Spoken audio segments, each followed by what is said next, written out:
আজকে আমরা 100 ডিম পাড়া হাঁসের খাবারের হিসাবটা নিয়ে উপস্থিত হয়েছি। কিছুটা ঘাটতি থাকে, একটা ম্যানেজমেন্টের অভাব থাকে একটা প্রত্যেকটা খামারে।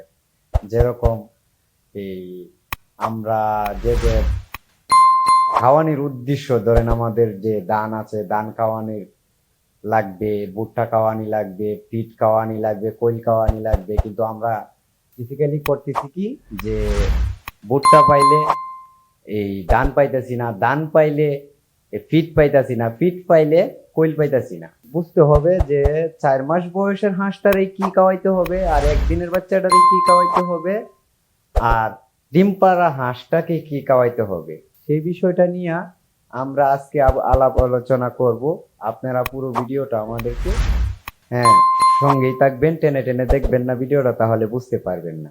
আমরা যে হাঁসটা পালি, 80% ডিম পারে যে হাঁসটা, সেটা কিন্তু দাপে দাপে বাড়ার কথা, কে 90% দাঁড়ায় যায় সব হাঁসি। তো আজকে আমরা এই 100 হাঁসের খাবারের হিসাবটুকু দিব, যেভাবে স্বল্প খরচে আপনারা ওই খাবারটা খাওয়াতে পারেন।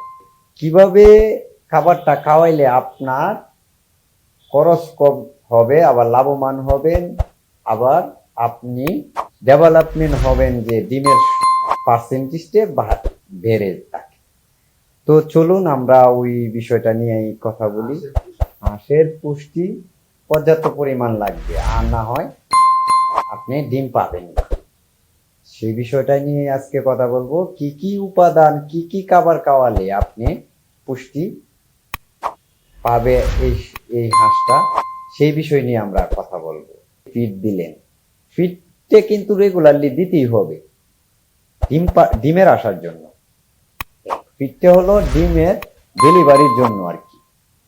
আর এই যে কোয়েলটা ধরেন আপনি 2 কেজি দিলেন, গুঁড়ো কইরে আপনি 2 কেজি দিলেন, পানির সাথে মিশ্রিত ভাবে করে দিতে হবে। আবার এনে একটা লক্ষ্য করতে হবে, শুধু ডিম পাড়া হাঁসকেই কিন্তু খাওয়াইতে হবে, অন্য কোনো হাঁসকে না। ওই কোয়েলে কি উপকার করে, কোয়েলে উপকার করে যে আপনার যে আয়রন, যেটাকে বলি আমরা আয়রন, যেমন আমাদের একটা আয়রনের কাজ করে হলো কোয়েলে হাঁসের জন্য, আর ডেলিভারির জন্য কাজ করে হলো ফিট। ভুট্টা আমাদেরকে ক্লান্তি দূর করার জন্য ভুট্টা খাওয়াইতে হয়।